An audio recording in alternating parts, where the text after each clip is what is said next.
સુરતના ડિંડોલી અને ભેસ્તાન વિસ્તારમાં પરિણીત મહિલાઓ સામે થયેલા ગંભીર ગુનાઓના કિસ્સાઓમાં સામે આવ્યા છે. એક કિસ્સામાં આરોપીઓએ બ્લેકમેલના બહાને 2 વર્ષ સુધી મહિલાનું શારીરિક અને આર્થિક શોષણ કર્યું હતું, જ્યારે બીજા કિસ્સામાં લગ્નના વાચન આપીને 2.5 વર્ષ સુધી બળાત્કાર કરવામાં આવ્યો છે. પોલીસે બંને કેસમાં આરોપીઓ વિરુદ્ધ કાર્યવાહી શરૂ કરી દીધી હતી, જે મહિલાઓ સામે વધતા ગુનાઓ પ્રત્યે ચિંતા વધારી રહ્યા છે.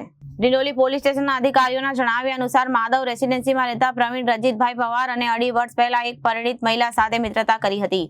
હોળીના તહેવાર દરમિયાન તેણે ભાંગથી બનેલા ઠંડા પાણીમાં નશીલો પદાર્થ મેળવીને મહિલાને બેભાન કર્યા, તેના પર બળાત્કાર ગુજાર્યો. ઘટનાનું વિડીયો રેકોર્ડિંગ પણ કર્યું, જેનો ઉપયોગ કરીને તેણે મહિલાને બ્લેકમેલ કરવાનું શરૂ કર્યું. આરોપી વિડીયો વાયરલ કરવાની ધમકી આપીને 2 વર્ષ સુધી મહિલાનું શારીરિક શોષણ કર્યું, તેમજ વેસુ અલથાણ અને દમણની હોટલમાં તેને લઈ જઈને શારીરિક સંબંધો વધ્યા. વધુમાં વિડીયો ડિલીટ કરવા બહાને મહિલા પાસેથી રૂપિયા 3.70 લાખ રોકડા અને રૂપિયા 10.30 લાખના દાગીના મળી કુલ 14 લાખની રકમ વસૂલી. આ બધું કંટાળીને મહિલાએ તાજેતરમાં પોતાના પતિને સત્ય કહ્યું અને ડિંડોલી પોલીસ સ્ટેશનમાં ફરિયાદ નોંધાવી હતી. પોલીસે આરોપી વિરુદ્ધ બળાત્કાર, બ્લેકમેલ અને શારીરિક શોષણના આક્ષેપોમાં કેસ નોંધીને તપાસ શરૂ કરી અને આરોપીને ટ્રેસ કરવાની કાર્યવાહી ચાલુ છે. અત્રેના ઝોન 6ના આઈ ડિવિઝનમાં આવેલ ડિંડોલી પોલીસ સ્ટેશન ખાતે ગતરોજ તારીખ 17/9/2025ના રોજ આઈપીસીની કલમ 376(1), 376(2)N તથા 506(1) મુજબ બળાત્કારનો ગુનો દાખલ કરવામાં આવેલ છે. ઉપરોક્ત ગુનાના ભોગ બનનાર કે જેઓ પરિણીત છે તેઓએ આરોપી રણજીત પવાર કે જે માધવ રેસિડેન્સી ડિંડોલી તેમજ મૂળ નિવાસી ડુંગલા ગામ ચિત્તોડગઢ રાજસ્થાન વિરુદ્ધ નામજોગ ફરિયાદ આપેલ છે.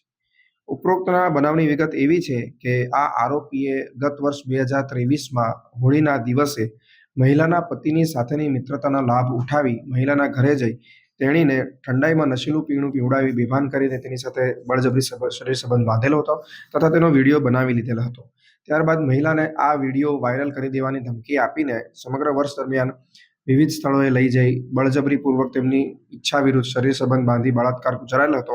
એટલું જ નહીં પરંતુ મહિલા પાસેથી આ સમગ્ર સમયગાળા દરમિયાન આશરે 3,70,000 જેટલી રકમ તેમજ 10,70,000 જેટલી રકમના સોનાના દાગીના પણ પડાવી લીધેલ હતા.